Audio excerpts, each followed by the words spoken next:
Hello, everyone. We're going to start off introducing the topic of group dynamics. And what we're going to be talking about first is talking about what exactly is a group. So we're going to be talking about defining groups. There are actually numerous definitions of groups. If you look at the textbook, you'll see a listing of various definitions of group. But this definition here is a pretty good one that I think covers all of what you would expect to be a group. And it's important to be able to define groups if it is something that you want to study as a scientist of group dynamics. And we'll talk about the science of group dynamics in a little bit. So, the definition: two or more individuals who are connected by and within social relationships. So let's break down this definition a little bit. Two or more individuals. You can't have a group of one, so it has to be at least two. But even a group of two, which is called a dyad, or a group of three, which is called a triad, even though they're small, they can still be considered groups. Groups can also consist of very large aggregations, such as you can think about a group of people crowding in a soccer stadium, for example. That also represents a different type of group, but it's just a very large group. So two or more individuals, that's an important thing. Second thing, they have to be connected in some way. So the individuals within the group need to have some kind of a connection. Now, interestingly enough, the connection can be, it can be proximity. In other words, the group members could be close together in the same room, in the same classroom, or whatever.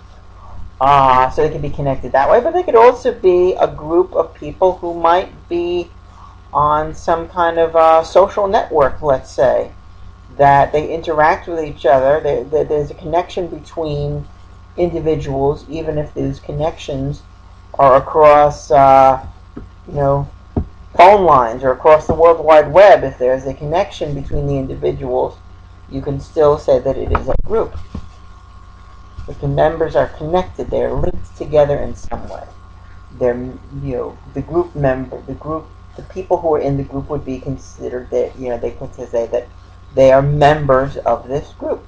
And again, the members of the group may or may not be in one physical location. It could be across the country, across the world.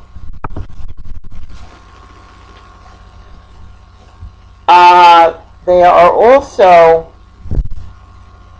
when we talk about the group, we're talking about the group that they're you think about, we'll talk about later, the in group and the out group. There are members who are in the group, and there are people who are not in the group. Okay, so there are boundaries in a group.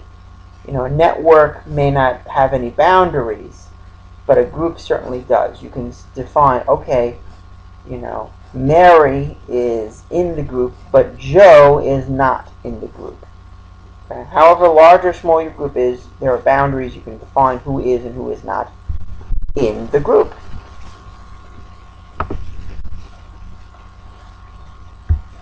Finally, you have to consider that there are social relationships between the group members. What does that mean, social relationships? They are connected, and they are connected socially. There is a meaningful connection between the individuals. Okay?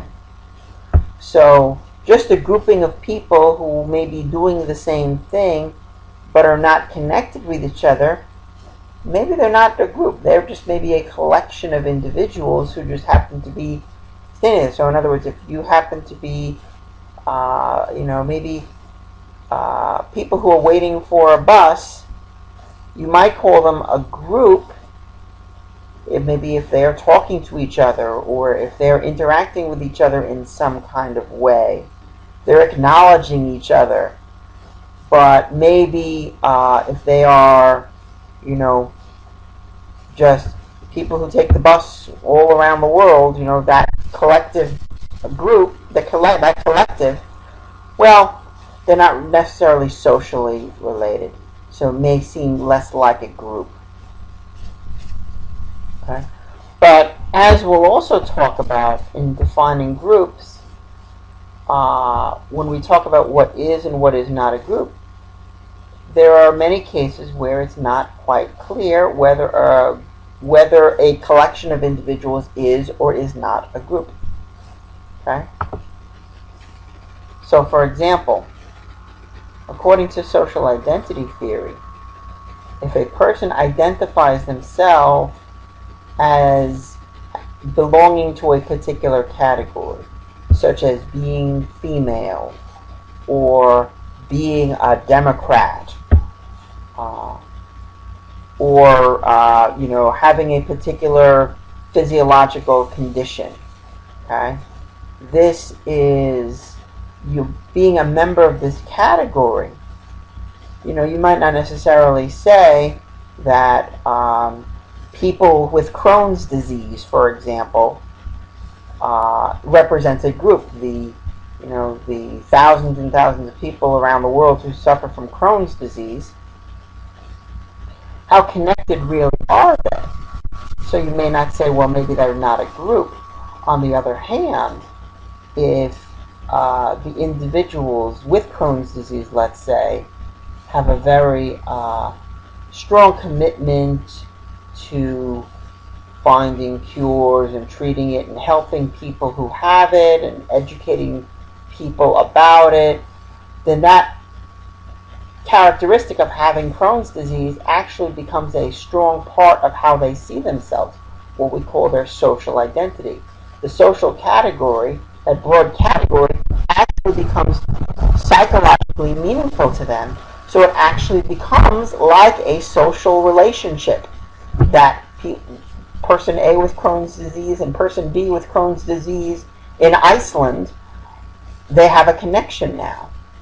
And so those categories can actually be seen as something that might make people who are in those categories groups.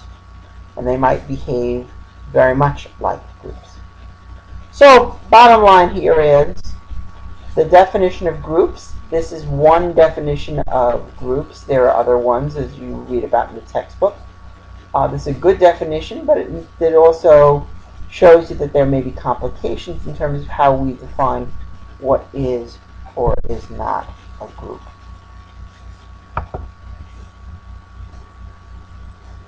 When a group size is small, it is kind of easier to